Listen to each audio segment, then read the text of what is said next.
ಇನ್ಮೇಲಾದ್ರೂ ಗಿಲ್ಲಿ ಜಿಮ್ಗೆ ಹೋಗ್ತಾರಾ ಅಂತ. ಹೋಗ್ಬೇಕು ಮೇಡಮ್, ನನಗೂ ಅನಿಸ್ತೈತೆ ಹೋಗ್ಬೇಕು ಅಂತ.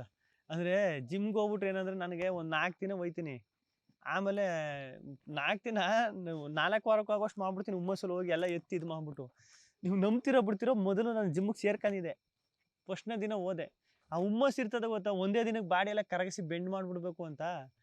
ಮೊದಲನೇ ದಿನ ಹೋಗಿ ಥ್ರೆಡ್ಮಿಲೆಲ್ಲ ಓಡಿದೆ, ಇದೆಲ್ಲ ಡಂಬಲ್ಸ್ ಎಲ್ಲ ಎತ್ತುದು, ಇದೆಲ್ಲ ವೆಯ್ಟ್ ಎಲ್ಲ ಎತ್ತುದು, ಎಲ್ಲನೂ ಮಾಡಿಬಿಟ್ಟೆ ಮೊದಲನೇ ದಿನನೇ. ನನಗೇನಂದ್ರೆ ಅವರು ಟ್ರೈನರ್ ಇರ್ತಾರಲ್ಲ, ಅವ್ರನ್ನ ಬಿಟ್ಬಿಟ್ಟೆ ನಾನು. ಅಣ್ಣ ನಿಧಾನಕ್ಕೆ ಫಸ್ಟು 2.5 kg ತಗೊಳ್ಳಿ, ಫಸ್ಟು ನಾನು 10 kg ತಗೊಂಡು ಹಿಂಗೆ ಅನ್ನೋದು, ಓಡಿದ್ದು ಹಿಂಗೆಲ್ಲ ಮಾಡಿಬಿಟ್ಟೆ.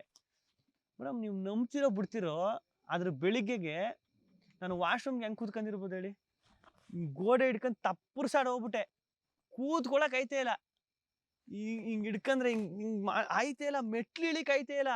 ಮೆಟ್ಲು ಹೆಂಗೆ ಇಳಿದಿರ್ಬೋದು, ಹಿಂಗೆ ಹಿಡ್ಕೊಂಡು ನಿಧಾನಕ್ಕೆ ಅಪ್ಪ ಸಾಕು ಗುರು ಜೀವನ ಅನ್ನೋಂಗೆ ಆಗ್ಬಿಡ್ತಾ. ಅದಾದ್ಮೇಲೆ 15 ದಿನ ಹೋಗಿಲ್ಲ ನಾನು ಜಿಮ್ಗೆ, ಹೋಗೇ ಇಲ್ಲ ಅನ್ಕೊಳ್ಳಿ. ಅದಾದ್ಮೇಲೆ ಮಧ್ಯ ಹೋಗುವೆ. ಅದು ಇರ್ತದಲ್ಲ ಹುಮ್ಮಸ್ಸು. ಈಗ ಯಾರೋ ಒಬ್ರು ಹೇಳಿರ್ತಾರೆ ಜಿಮ್ 6 ಪ್ಯಾಕ್, ಎಲ್ಲೋ ಟಿವಿಲೋ ಎಲ್ಲೋ ನೋಡಿರ್ತೀವಿ, ಇಲ್ಲಿ ಯಾರೋ ಹೇಳಿರ್ತಾರೆ ನೀನು 6 ಪ್ಯಾಕ್ ಮಾಡಿದ್ರೆ ಚೆನ್ನಾಗಿ ಕಾಣಿಸ್ತೀವಿ ಮಾಡು, ಹಂಗೆ ಹಿಂಗೆ ಅಂತ ಹೇಳಿರ್ತಾರೆ. ನಮ್ದೇನು ಇಷ್ಟು ದಿನ ಮಾಡಿಲ್ವಲ್ಲ, ಮೊದಲನೇ ದಿನನೇ ಆ ಹುಮ್ಮಸ್ಗೆಲ್ಲ ಮಾಡಿ ಜಿಮ್ಮಲ್ಲೆಲ್ಲ ಹೋಗಿ ಎಲ್ಲ ಇದು ಮಾಡಿ 7ನೇ ದಿನ ಅಷ್ಟೊತ್ತಿಗೆ ಚಾಣ ಬಿದ್ದಂಗೆ ಬಿದ್ದಿರ್ತೀವಿ ಮನೇಲಿ.